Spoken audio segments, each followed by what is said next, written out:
Check, check. We are back. I am Hako. This is Play Pause React.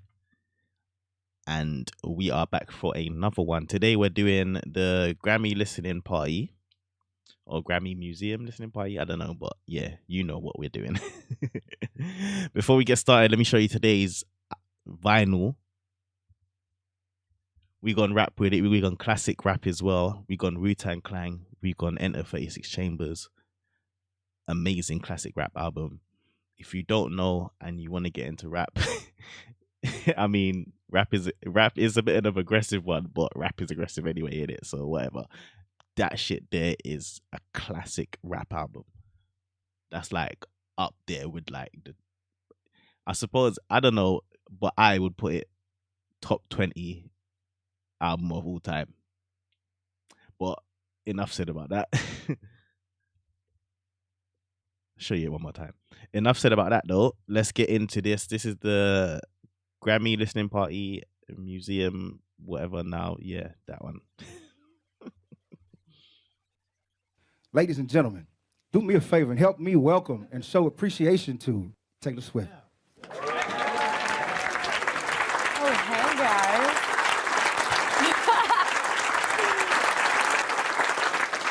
That was really nice.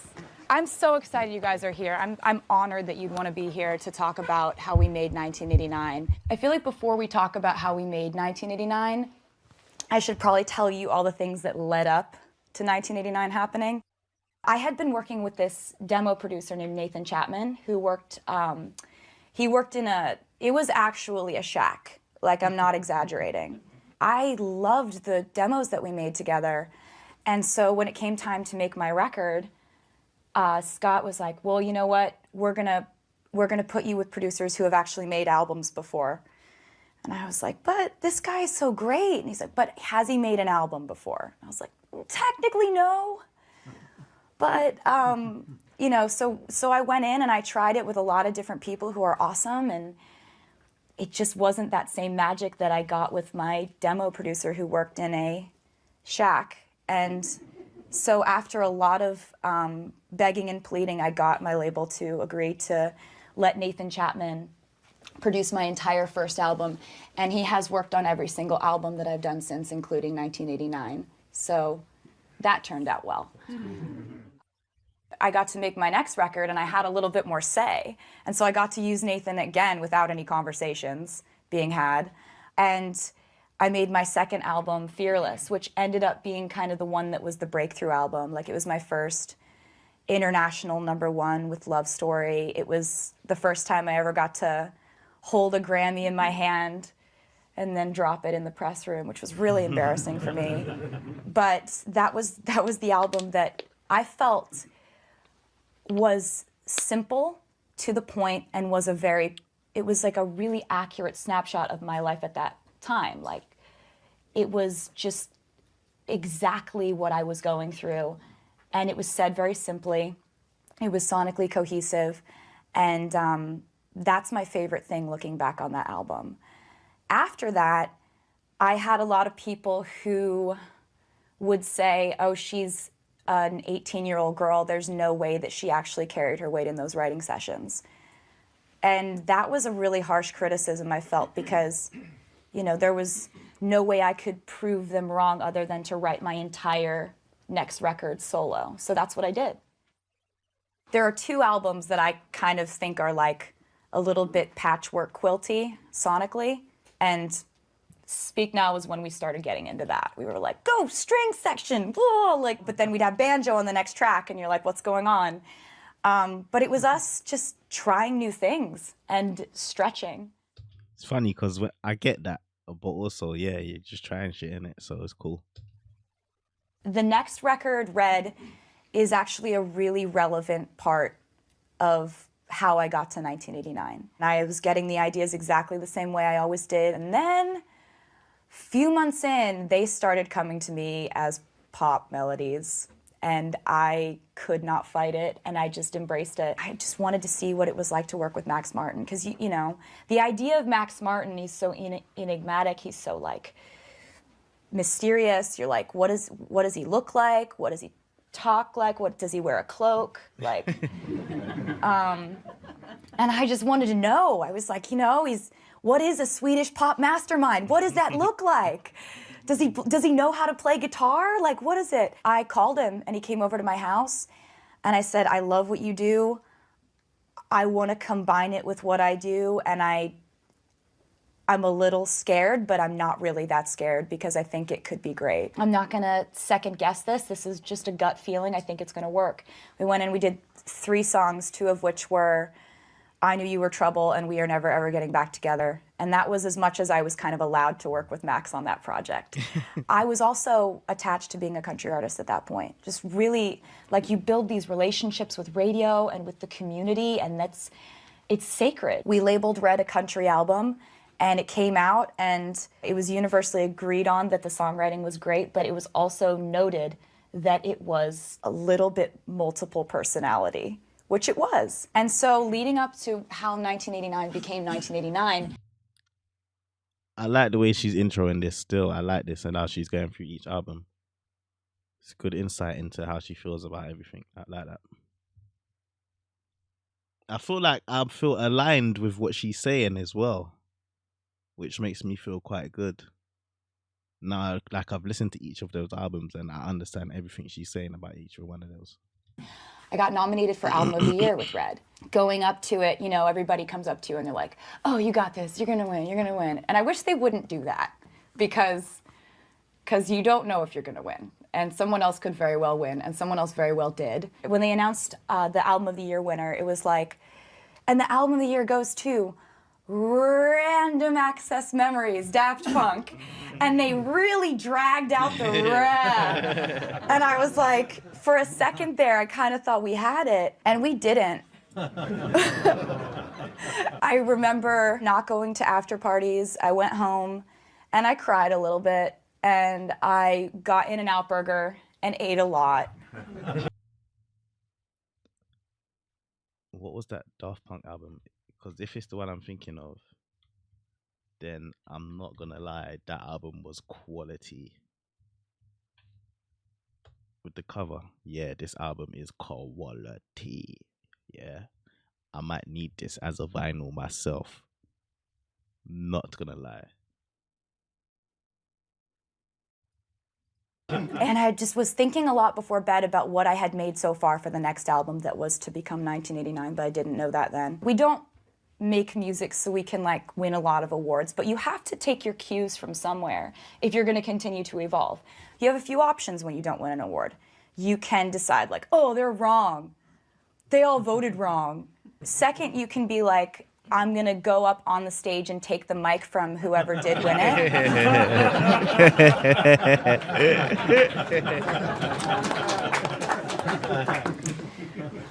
Or third, you can say, maybe they're right.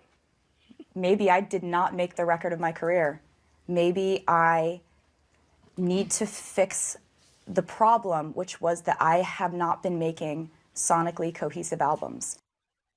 And so I went to bed, and I woke up at 4 in the morning. I'm like, it's called 1989. I've been making 80s synth pop. I'm just going to do that. I'm calling it a pop record. I am not listening to anyone at my record label. I'm starting tomorrow. And so that's what I did. I got not a few, I got a dozen sit-downs over the music that I made for this album because I went in with Max. I asked him to co-executive produce it with me. And with Red, I had learned that I really do like collaborating with different producers. I had worked with, on Red, I'd worked with Jeff Basker and Butch Walker, done some things with Nathan, worked with Dan Huff, and just really kind of, Dan Wilson, just awesome people. And I liked the idea of collaborating. But I think with 1989, I decided I was going to narrow down the list. And it wasn't going to be 10 co-producers. It was going to be a very small team of maybe 4 or 5 people that I'd always wanted to work with or loved working with. And Max and I were going to oversee it, and we were going to make a sonically cohesive record again. We were going to approach it the way I approached Fearless. And so that's how we got to the record the way that it was. So that is where we get to the point where now I'm going to tell you how we made the album. So I'm going to start with a song called Blank Space. And Blank Space is a song that I wrote as kind of like a satire. The media decided that I dated too many people. You know, you're sitting at an award show and there's like there's going to be a joke about you being a serial dater in the monologue, and you're just sitting there like, I'm 22 and this is rude. But instead of writing a song like, it's so rude, stop picking on me, I kind of like sat back and thought about how complex this character was that they'd drawn up for me. Like, she's jet-setting all over the world, collecting men, and like, oh, she's so clingy once she gets them, but she can get any of them, but then they run because she's so crazy, and like, she like moves in day 2, like crazy stuff like that. And I just thought like, this is amazing. Like, I need to write a song from this girl's perspective. Like, if you want to play this way, like, we can play this way. And I just decided to be her for one song. And I was going in to write with Max Martin and Shellback, who are 2 of the primary collaborators on 1989. And I was preparing all these things, and I think Blank Space was like the 3rd thing I played them. And they just stopped and they were like, no, this is the first thing we're working on today. I have the original voice memo of me playing it for them. They start shouting out, ohs, like in the chorus and stuff. There's also a part of the song that goes like, I've got a blank space, baby, and I'll write your name. I did that when I played them the original idea, and you'll hear Max go, oh my God, I love it. That's so annoying. They're all gonna kill you. I had the idea for the chorus and I had the hook, but a lot of the verse is gibberish, which you're about to hear in a second. Nice to meet you where you've been. I could show you incredible things. Diamonds, seasides, on these dunes. It's in oh my God. Listen, I do too. It's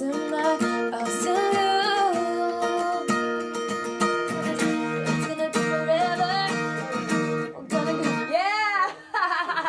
Hey, I'm gonna go down in flames. This is like an early 2000s Nelly track now.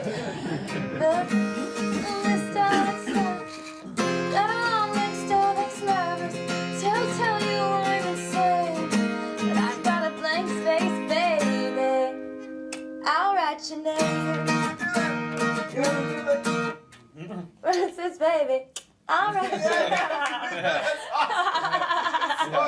name. So annoying. I go off into a corner and start writing all the lyrics for the rest of the song. When the chorus hits, you hear this, oh! And you even hear like a hint of it sampled in the intro. That's me and Shellback screaming. Oh! Oh! Oh! Ho! Oh! Oh! Oh! Oh! Oh! Oh! So this was the most simple Nah, this is very interesting. I'm locked in. production because we really wanted it to be about the lyrics. The way that I approach the lyrics on this song is I'll be like out and I'll just write, like if I get like some zinger in my head, I'll just like write it down on an endless note thing in my phone. And a lot of those lines were from just things I had come up with in the past year, like, darling, I'm a nightmare dressed like a daydream, and lines like that. Like, I had kind of come up with a lot of the lines before I got in there. There's a Prophet 5 chorus bass that just comes in on the chorus. And it's pretty simple. We just started with the 808, and they just put down a kick and a snare, and it's a really sparse track. That's what we mainly wanted it to be. We wanted it to be about the lyric and the vocal. So that kind of Rhodes-ish, that like ding, ding, ding, ding, ding, ding. I'm gonna play the song afterwards so you can hear what all this is. But that came from a Mellotron, and the Mellotron was really. I know everything they talk about me getting technical. Everything she just said, I understood it. But that shit is Mellotron. It's an instrument like a keyboard type thing. She's talking about Rhodes, another like type of keyboard. Bare Prophet 5 bass. She's talking technical. You were talking about me being technical. That's funny though. Yeah, I like this a lot. Really helpful for us in kind of coming up with sounds. Sometimes we later replace them with real instruments, but with this one we just straight from the Mellotron. The vocals were the most important part, and we did a lot of troubleshooting for mics, and the main mic that Max and Shellback and I used was the Neumann M49, and it just sounded better than everything else, so that's what we used for the entire... It's funny because I got a Neumann right here. Let me show you.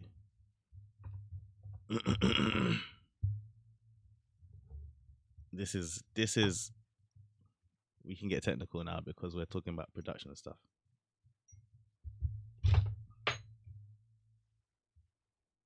This right here is a Neumann 102. Is it gonna show? Don't know if it will show. But this special mic, but the one she's talking about might cost about £20,000. I don't know what that is in dollars for you lot, but this mic costs like about £500, maybe £6. Great mic. I love this because I can get technical as well. It's lit. The entirety of what we did together. I feel like we should just play Blank Space now.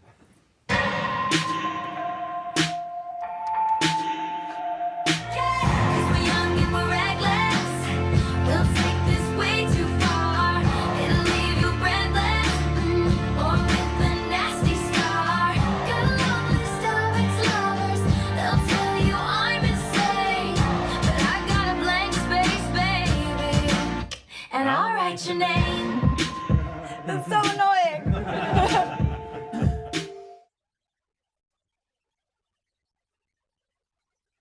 I'm going to preface this by saying this is like the most complicated track probably that we'll talk about.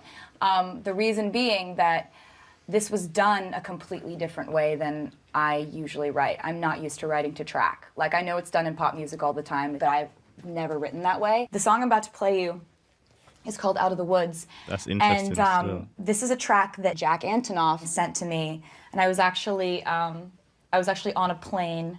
I got it, and I got on a plane, and I'm listening to it. That's interesting. As someone that like writing without, I mean, well, she says she writes lines and lines, but then still, she writing without a beat is immensely hard because then you have to put it to the beat. So like certain lines might not fit, so then you got to rearrange it, and well, yeah, it's hard still. I'm just like listening to it and like mumbling melodies because the song came to me immediately in full. But the way that Jack creates his tracks is really interesting. We're gonna dive into his world now. He's a very quirky individual. I have seen him get out an old dictaphone when we're on the street in New York and record a bus passing us. Like, it's just, it's very different than anything I've experienced. I think what I should start by playing you is when I got the track, what I sent him. You get, I might do like random stuff like that, but I'm just gonna go on YouTube and type in bus sound. I'm not gonna go out on the street, but there's a lot of people that I know that you got voice recordings and like of just random stuff, rain and stuff like that.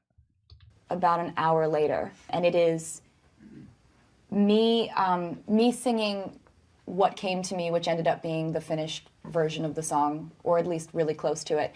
And also, this is the exact voice memo I sent him, so it's kind of embarrassing. We talk in gremlin voice when we're in the studio because we have this weird inside joke about the movie Gremlins. And so I'll be like in the booth and I'll be like, how was that one? And it's just, so there's that on it. Jack seems quirky like that. Almost like Benny Blanco. He seems the same way as well. Very like quirky producers. But I figure like we're just talking about everything today. So this is what I sent him. So here's the melody that I've come up with in the lyric. It's called Out of the Woods, and it is it goes like this. And when I sing remember, that's like a vocal echo, but I'm gonna sing it like I'm not. You get it. I hope you like it. So this is me playing it on my laptop and recording it with my iPhone, what I'm singing.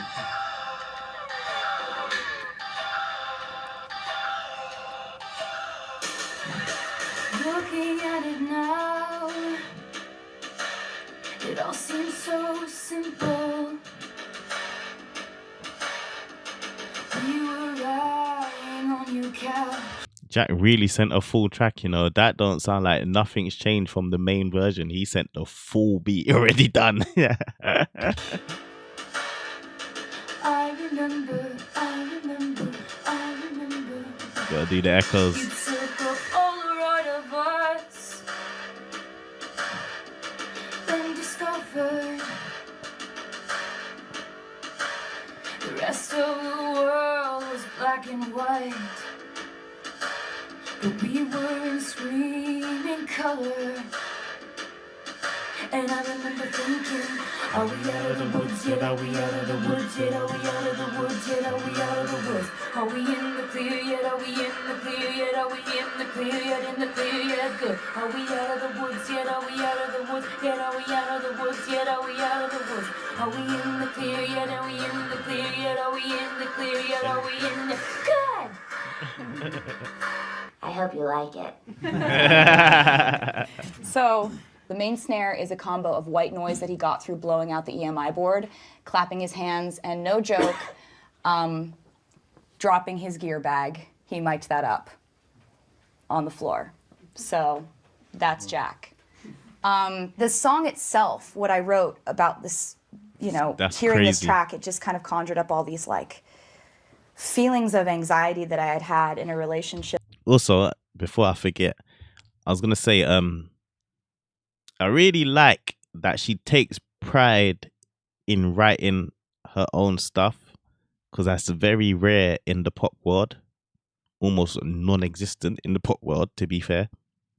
But I rate that, because that's how rappers move. She's moving like a rapper right now. Like, this is my pen, like only my pen. Where everybody was watching, everybody was commenting on it. You're constantly just feeling like, are we out of the woods yet? What's the next thing going to be? What's the next hurdle we're going to have to jump over it? Are we going to make it to next week? It was interesting to write about a relationship where you're just honestly like, this is probably not going to last, but how long is it going to last? Those fragile relationships, there's something, it doesn't mean they're not supposed to happen. How the whole time we were having happy memories or crazy memories or ridiculously anxious times, in my head it was just like, are we okay yet? Are we there yet? Are we out of this yet?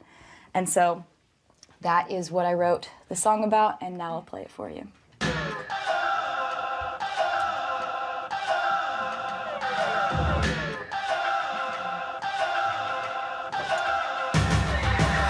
Looking at it now, it all seems so simple. We were lying on your couch. I remember you took the Polaroid of us, then discovered the rest of the world was black and white. But we were in screaming color. And I remember thinking, are we out of the woods yet? Are we out of the woods yet? Are we out of the woods yet? Are we out of the woods? Are we in the clear yet? Are we in the clear yet? Are we in the clear yet? In the clear yet? Are we out of the woods yet? Are we out of the woods yet? Are we out of the woods yet? Are we out of the woods? Are we in the clear yet? Are we in the clear yet? Are we in the clear yet? In the clear yet? Good. The next song that I'm going to play for you is a different collaborator, because I want you to hear something from each person almost on 1989. The next person is Ryan Tedder. He's made some of the coolest things, just great songs, and I wanted to do well in the writing session, so I emailed him a lot of songs, and one of them was this song called I Know Places. And I had this idea of like, you know, when you're in love, it's this very kind of along the lines of Out of the Woods. It's very precious. It's fragile. As soon as the world gets a hold of it, whether it's your friends or people around town hear about it, it's kind of like the first thing people want to do when they hear that people are in love is just kind of try to ruin it if they're not the greatest human beings. I kind of was in a place where I was like, no one's going to sign up for this. There are just too many cameras pointed at me. There are too many ridiculous elaborations on my life. It's not ever going to work. But I decided to write a love song just kind of like, what would I say if I met someone really awesome and they were like, hey, I'm worried about like all this attention you get. So I wrote this song called I Know Places about like, hey, I know places we could hide. We could outrun them. And so I sent the idea to Ryan, and this is me trying to explain to him how I wanted it to sound, which is also embarrassing. My voice memos are embarrassing. Okay, so this is kind of this rough idea thing.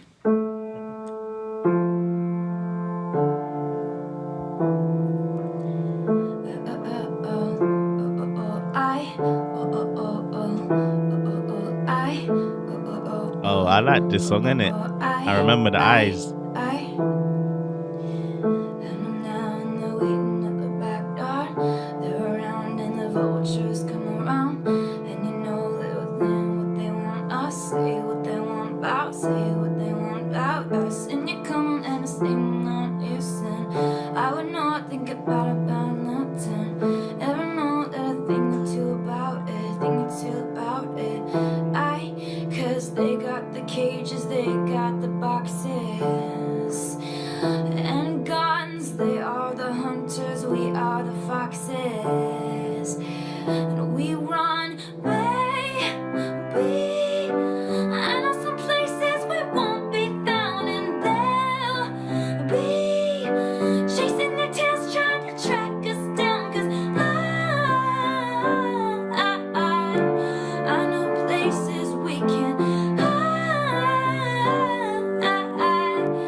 That's basically it's like a really dark, like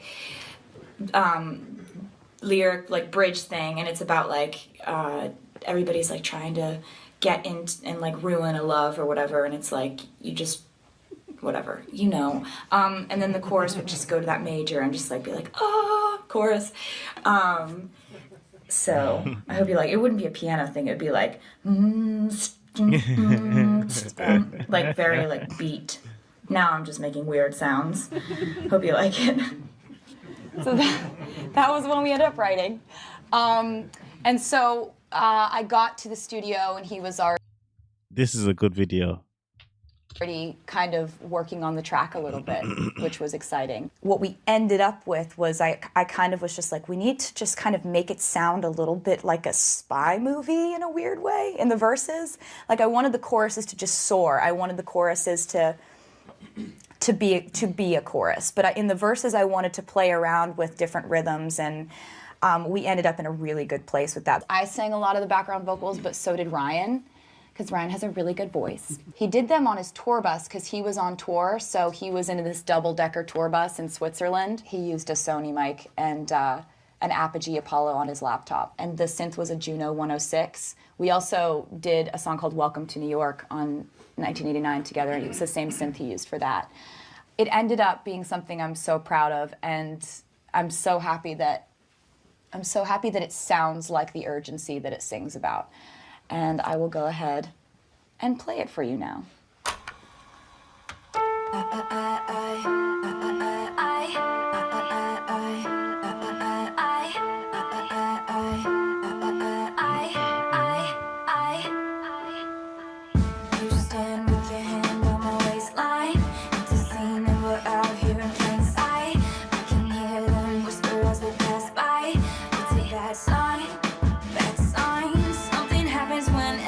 Funny because when you hear the actual beat, like the drums, and then you hear the voice note of what she was doing, it's pretty it got it pretty spot on. Everybody finds I see the vultures circling dark clouds. Love's a fragile little flame, it can burn out.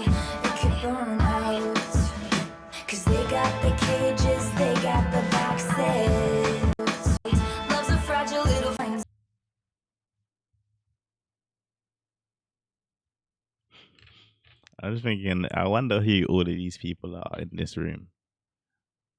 All of them look like they're just trying to make money, to be fair. I see the vultures circling your clay. Love's a fragile little flame, it could burn out. Cause they got the cages, they got the boxes and guns. They are the hunters, we are the foxes. And we run away. I know places we won't be found, and they'll be chasing their tails, trying to track us down. Cause I know places we can hide. I know places. Lights flash and we'll run for the fences. Let them say what they want, we won't hear it. All right. So the next one I'm going to talk to you about, I actually did with Imogen Heap. Someone asked me in an interview, who would you like to work with? And I said, Imogen Heap.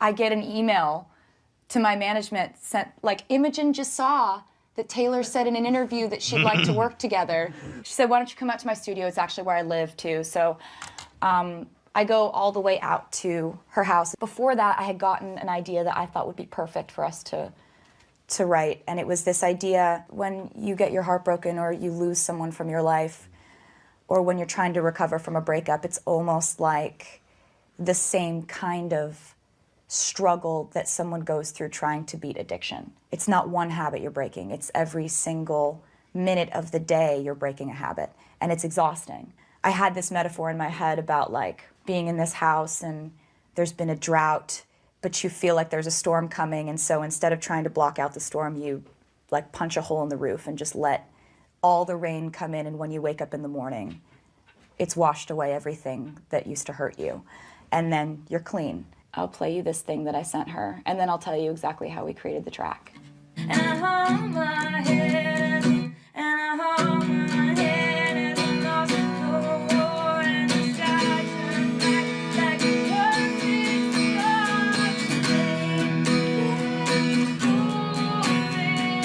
Down when I was drowning, and I could finally breathe. So that was me figuring out what the chorus needed to be. So the coolest thing about Imogen for me was that there was no one else in the studio. There was no assistant, there was no engineer. It was her doing everything. So I loved that. It was like an incredible experience for me to watch her do everything that she does on the technical side of things. There's this hook in the song. The main musical hook is this tuned percussion called an imbira, and she has it in her studio, and that was what she did to create the main musical hook. And then she used these things called boom whackers, which are tuned percussion, which I'm going to show you videos of both because I had to video it. This is the imbira.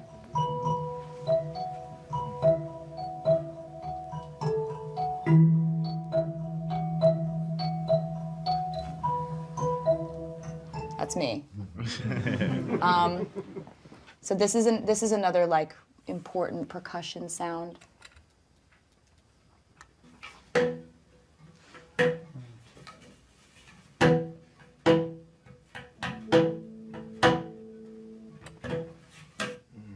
So you end up hearing like sick, both of those. man. They're a main sound. They're not tucked in. You'll hear them. My vocal was 2 takes.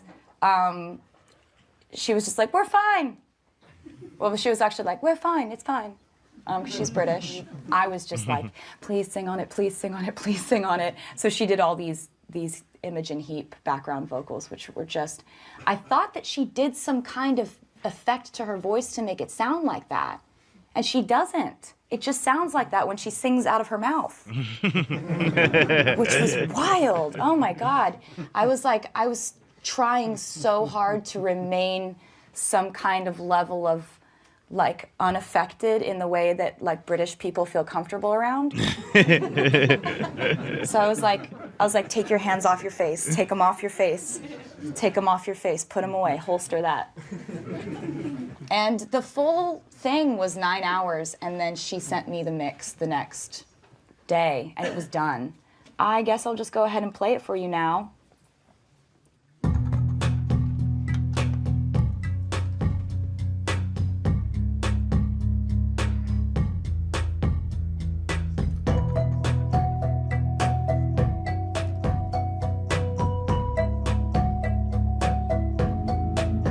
That's crazy. Rain came pouring down when I was drowning. That's when I could finally breathe. And by morning, gone was any trace of you. I think I am finally clean. So the last song that I'm gonna talk to you about is Shake It Off. 1989 was essentially a celebration. Like, I changed every part of my life. I focused every part of my life on different things than I'd focused it on before. I new adventures and everything. And I kind of stopped caring. Like, I'm very well aware of like what everyone says about me, every single thing. And the difference between now and 3 years ago. Do you know where my head went? And I don't know why. I swear to you, I do not know why. I'm clearly watching Taylor Swift. But when she said "Shake It Off," and I know, like, obviously we all know what "Shake It Off" is. I promise to you, there's a Mariah Carey song called "Shake It Off," right? I promise you, I just started singing that in my head. Yeah, I just started singing this in my head.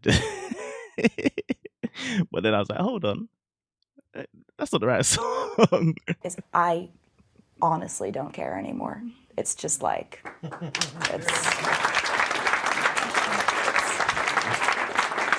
and life is much better that way. And I kind of wanted to write something that sounded like the way I feel about all that. But the problem was I had all these lyrics and I didn't have, writing session was coming up and I'm just like, I'm not getting a melody. I'm dead. I don't know what I'm gonna do. The thought terrified me, so I kind of sulked into the studio and I was like, guys, I have like an idea that's like lyric, but I know the vibe I want. I want it to start off, and the second the song starts, I want it to be the song where, like, if it's played at a wedding and there's this one girl who hasn't danced all night at the reception, all her friends come over to her and they're like, you have to dance, come on, you have to dance on this one. That's what I wanted. So I was like, Shellback, can you just go to the drum kit and try to play that? There's one thing that I have always said to Max is like, I don't like horns. Just always had a thing about it. I was always like weirdly scared of it or intimidated by horns. I don't know what it was. It's a weird, like, nerdy studio fear of mine. It's like, no horns. And I don't even know, I don't have a reason for it. I love songs that have horns on them. I was just like, I don't think I can pull off horns. Strange, but he goes over the Mellotron and he starts playing with his horn sound. I'm like, what are you doing? Don't do that. And he's like, no, I think this is cool. I'm like, no, it's not cool. And where are your chorus chords? Because that you're just playing 3 chords over and over again and I can't make a chorus out of them. Why don't you go to like a chorus chord that starts off a chorus? Where's the 1? Like, why don't you go? And then all of a sudden there was this moment where I thought of the whole chorus. And it was over the chords that I had just told him are not chorus chords, which is a ridiculous thing to say. The chorus of Shake It Off just came out in any chord is it. You do anything. like kind of one fell swoop. There is no rules in music. The one rule is to break the rules. And so this is the moment that I admitted to him that this was a chorus and that the horns would work. 5, 4, 3, 2, 1, 1. Players gonna play. Haters gonna hate. I'm just gonna shake. Shake it off. Ooh. Listen to this. Cause the haters gonna cause the player's gonna play. Haters gonna hate. I'm just gonna shake it off. High five. That's good. High five. She forced the high five. And it sounds like a chorus. So the high five. So so the Mellotron, He then replaced it in Sweden. He went to Sweden, he got a real horn section. You might have heard in the voice memo there was like a guitar sound, but it didn't really sound like a guitar because it's a cigar box that has strings on it that Max was like intent on playing on this song. You can barely even hear it in the song. He was like, I want to get the cigar box. I need the cigar box to be on the song. It was just kind of like we were in a mood that day. Then there was a lot of stomping in this that we got in a very interesting way. This is me and Shellback creating the stomping sound that you hear throughout this song. Oh, cool. Okay, you ready? Yeah.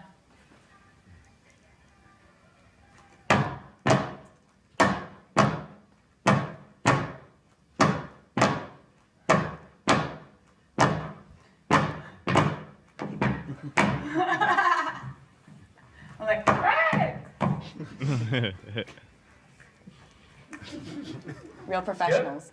There are a lot of vocal parts in this that we thought of that we loved, which is like, there's a lot of like, hoo, hoo, and like, then there's, in the end, there's like, ba, ba, ba, ba, ba, ba, ba, ba, ba, ba, ba, and we almost wanted it to sound kind of bad. We didn't want it to sound like professional, like it was a group of great singers doing it, so we sang it like this, and this is Max and me and Shellback singing the background vocals for the end of the song.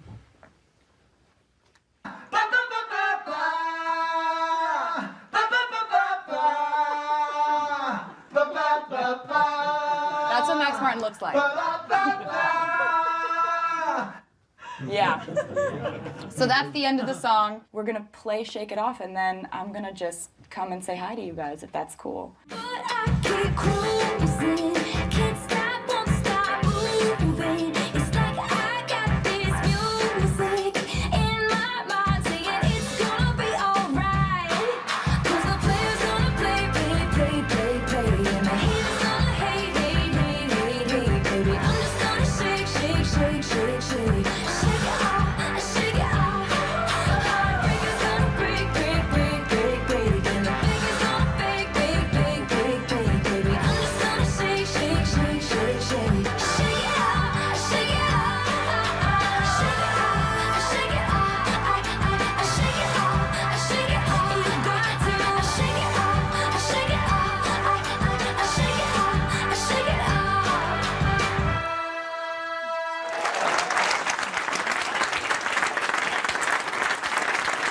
Thank you so much. I like how she really like believes in her music as well. That's fun. Makes it fun. Like if you don't believe, who else is gonna believe? For coming. This turnout is unbelievable. I cannot believe all of you are in this room right now. So thank you so much for wanting to come and hear about some of the songs off my record. You stay right there for a little I'll while. stay right here. We actually have a presentation to be made by our P&E Wing co-chairs. I'm Frank Liddell. I know most of y'all, and along with Reed Shippen here, I'm co-chairman of the Nashville P&E Wing Committee. Taylor, that was spectacular. I want you to know we do this a few times a year, or some incarnation. It's usually a handful of us that get up here and do it, and I just want to tell you, I feel really bad for whoever's next. Yeah, that was amazingly inspiring. That was such a breath of fresh air. Thank you.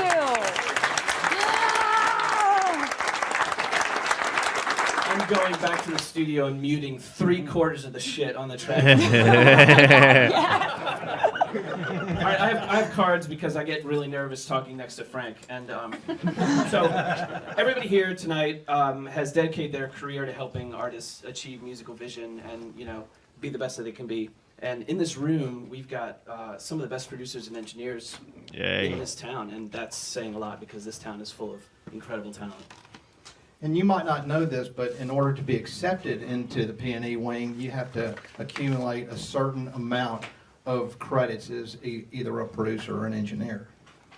And you've done that. So Taylor, we would like to say congratulations and welcome and officially induct you into Nashville's Producers and Engineers Wing. Yeah. Thank you for being here. Thank you.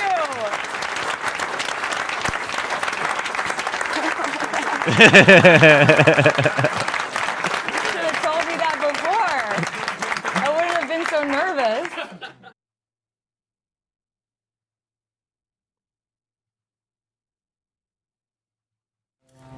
I'm going to play you a song that I wrote about a relationship that I was in that the number one feeling I felt in the whole relationship was anxiety. Because it felt very fragile, it felt very tentative, and it always felt like, okay, what's the next roadblock? What's the next thing that's gonna deter this? How long do we have before this turns into just an awful mess and we break up? Is it a month? Is it 3 days? And so, I think a lot of relationships can be very solid, and that's kind of what you hope for, solid and healthy, but that's not always what you get. And it doesn't mean that it's not special and extraordinary just to have a relationship that's fragile and somehow meaningful in that fragility. So this is a song that I wrote with Jack Antonoff, and it's called Out of the Woods.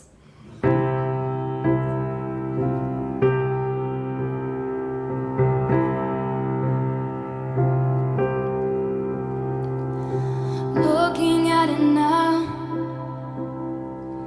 it all seems so simple. Little reverb always makes the day better. On your couch, I remember you took a Polaroid of us, then discovered the rest of the world was black and white. But we were in screaming color. I remember thinking, are we out of the woods yet? Are we out of the woods yet? Are we out of the woods? Are we in the clear yet? Are we in the clear yet? In the clear yet? Good. Are we out of the woods yet? Are we out of the woods yet? Are we out of the woods? Are we in the clear yet? Are we in the clear yet? In the clear yet? Good. Looking at it now, last December, we were built to fall apart and fall back together. Ooh, your necklace hanging from my neck, the night we couldn't quite forget, when we decided to move the furniture so we could dance, baby, like we stood a chance. 2 paper airplanes flying. And I remember thinking, are we out of the woods yet? Are we out of the woods yet? Are we out of the woods? Are we in the clear yet? Are we in the clear yet? In the clear yet? Good. Are we out of the woods yet? Are we out of the woods yet? Are we out of the woods? Are we in the clear yet? Are we in the clear yet? In the clear yet? Good.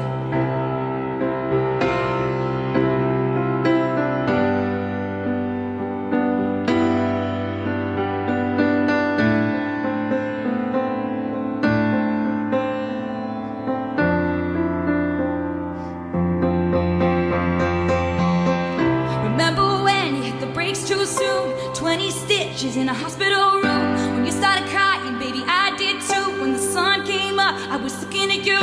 Remember when we couldn't take the heat? I walked out, I said I'm setting you free, but the monsters turned out to be just trees. When the sun came up, you were looking at me.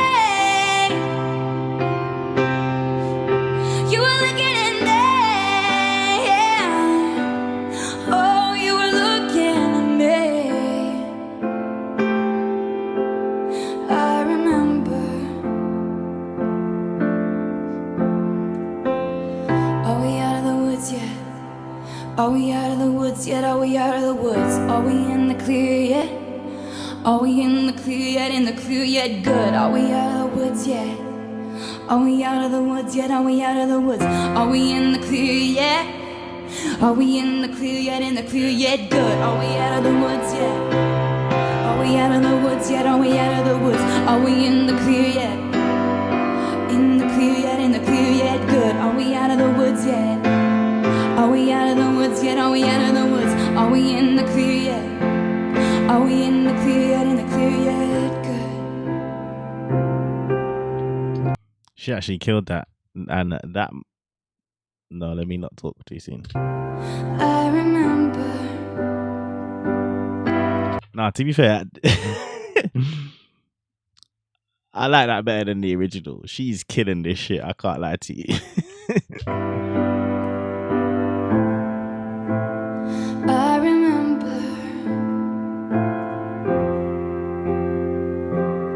Are we in the clear, yeah? Good.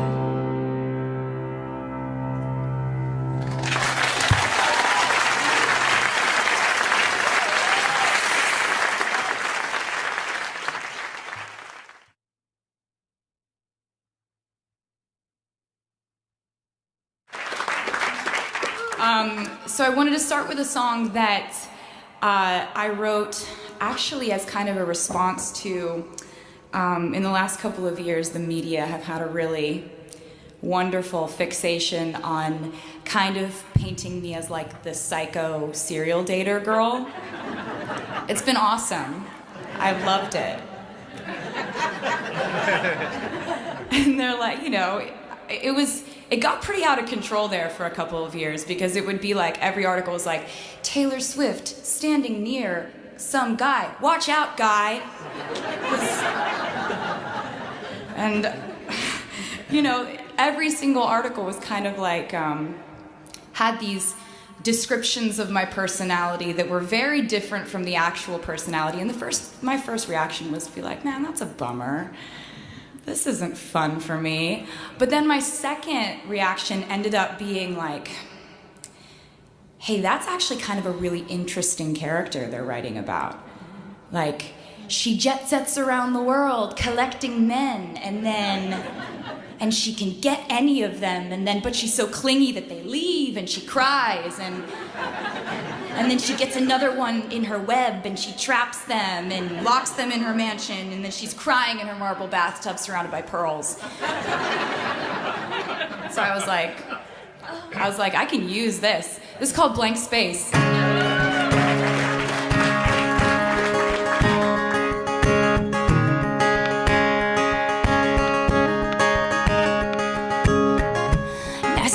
Meet you where you been. I could show you incredible things. Magic, madness, heaven, sin. Saw you there and I thought, oh my God, look at that face. You look like my next mistake. Love's a game, wanna play. Hey, new money, suit and tie. I can read you like a magazine.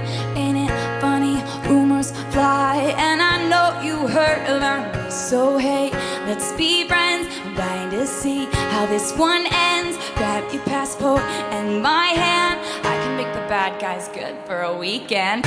So it's gonna be forever, or it's gonna go down in flames. You can tell me when it's over, if the high was worth the pain. I've got a long list of ex-lovers. They'll tell you I'm insane. 'Cause you know I love the players, and you love the game. 'Cause we're young and we're reckless. We'll take this way too far. It'll leave you breathless, or with a nasty scar. Got a long list of ex-lovers. They'll tell you I'm insane, but I've got a blank space, baby, and I'll write your name.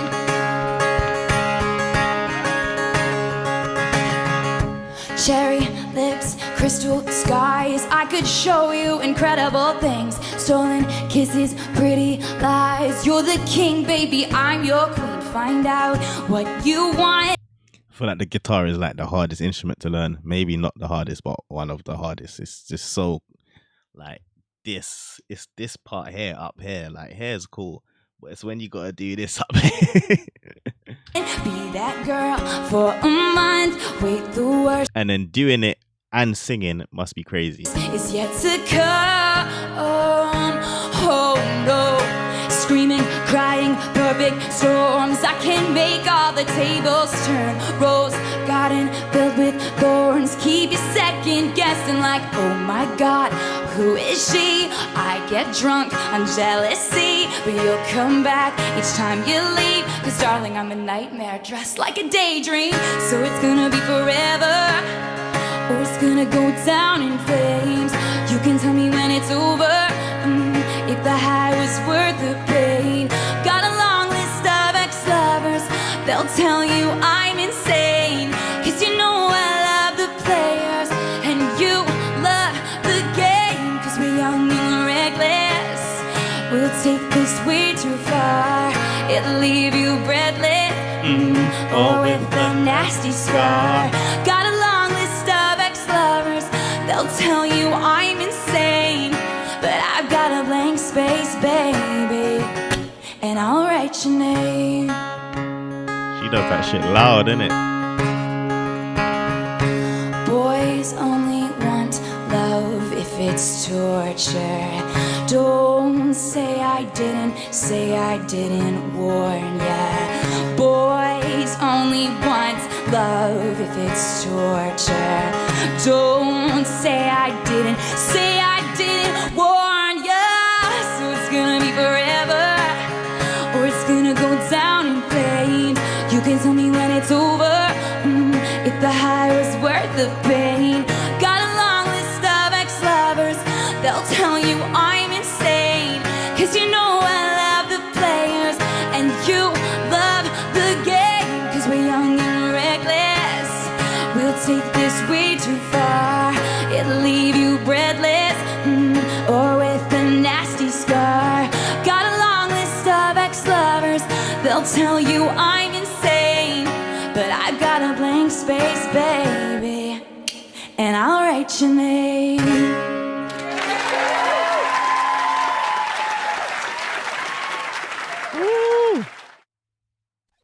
Alright, what we got next?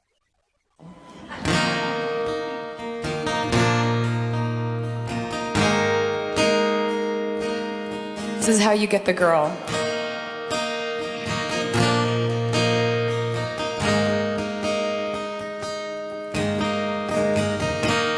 Stand there like a ghost, shaking from the rain. She'll open up the door and say, are you insane? Then say it's been a long 6 months, and you were too afraid to tell her what you want. And that's how it works. That's how you get the girl. And then you say, I want you for worse or for better. I would wait forever and ever. Broke your heart, I'll put it back together. I would wait forever and ever. And that's how it works. That's how you get the girl. She sounds brilliant live though, I'm not gonna lie. That little reverb as well helping it. Obviously she don't need reverb, but the reverb gives it that extra little spice that makes it Oh, and that's how it works. That's how you get the girl.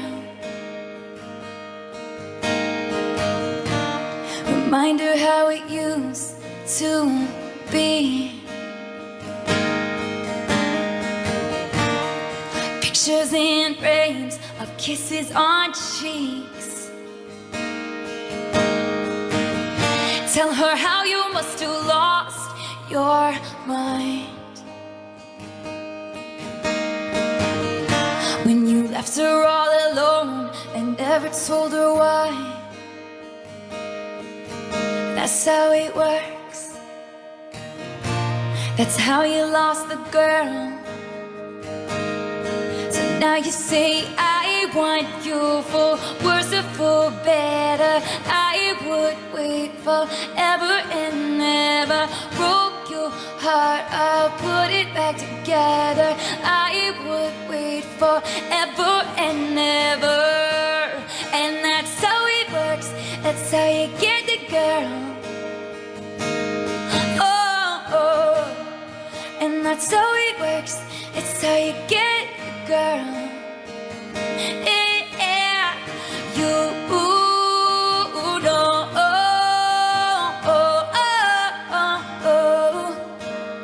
that I don't want you to go.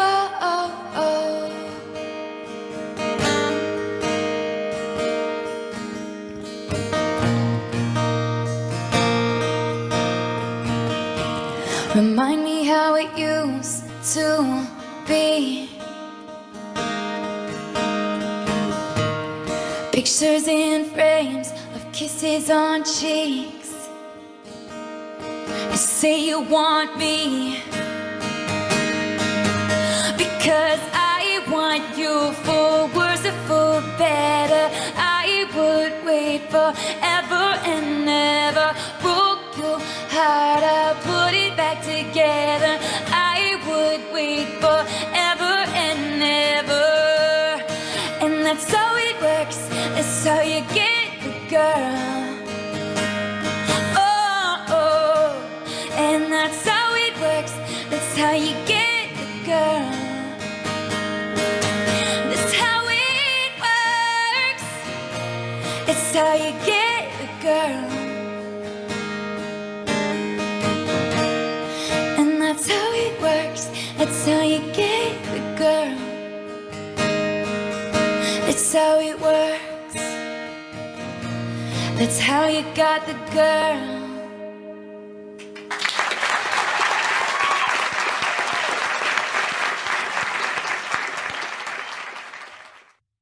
That was fantastic. That performance was. Well, we got one more. We got more.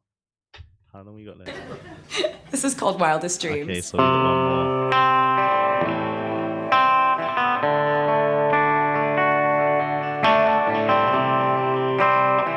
I like how she be switching out the guitars as well. It gives you different vibes.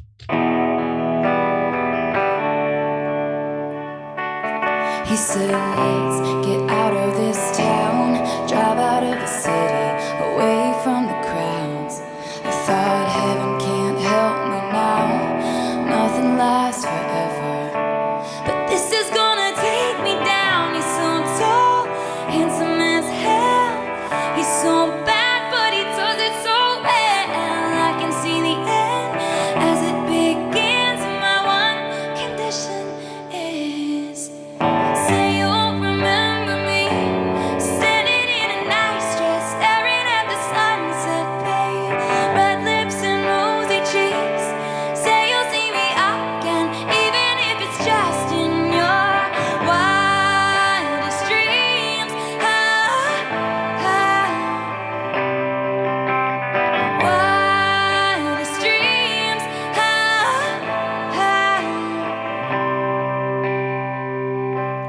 I said no one has to know what we do.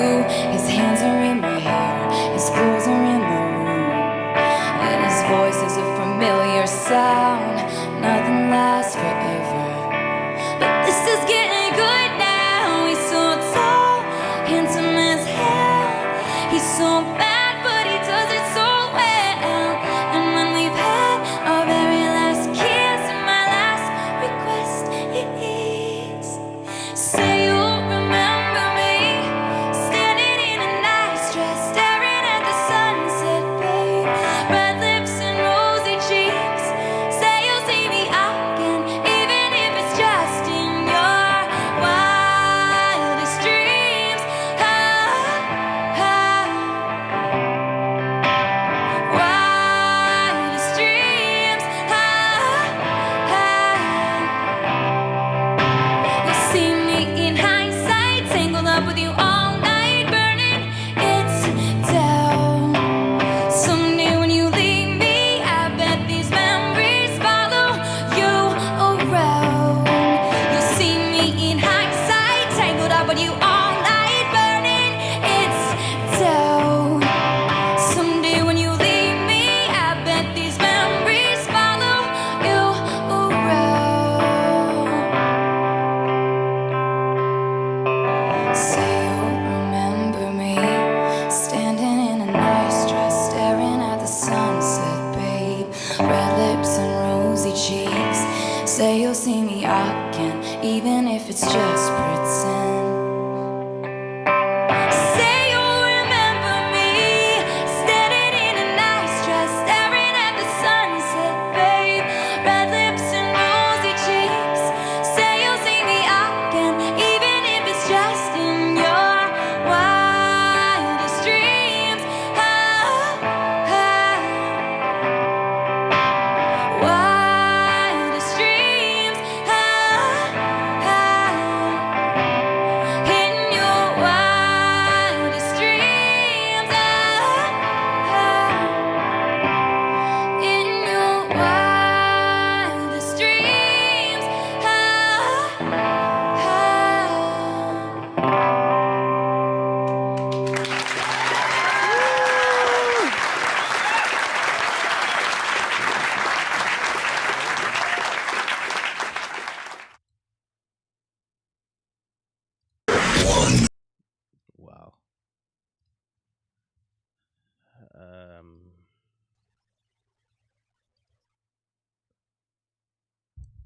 That was very enjoyable. I'm not gonna lie to anybody. That was quite sick. I loved the way she was breaking down her songs. I loved the voice notes. I loved the little videos she showed of how shit was being made. They were stomping on the floor. That was crazy. I like the process of like because they don't skip a process either, and I like that. It shows that they're real professionals. Because them stomps, I'm telling you, you can find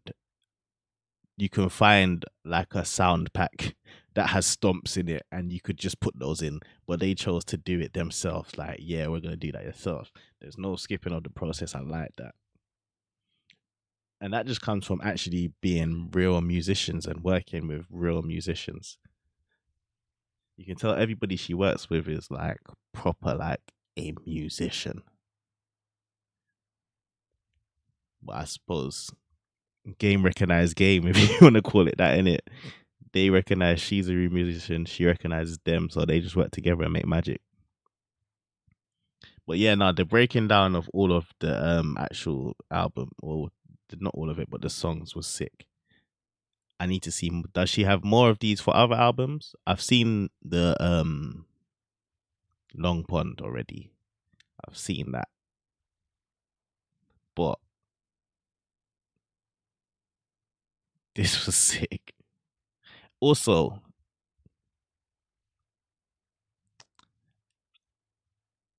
there's a Straight from the melody. there's like The vocals were the most. a confidence about Taylor that I really like. She knows that she's the shit, but it's not too cocky. But it's just like you can't tell me nothing about this music because I do this. Like it's that kind of thing, but it's not like it's not cocky where you don't like it. It's where you respect it. You look at it and be like, yeah, I respect that. But yeah, big up Taylor, man. Big up this. That's me out. I'm gonna figure out what's next, and then you'll see. You'll just see me in it.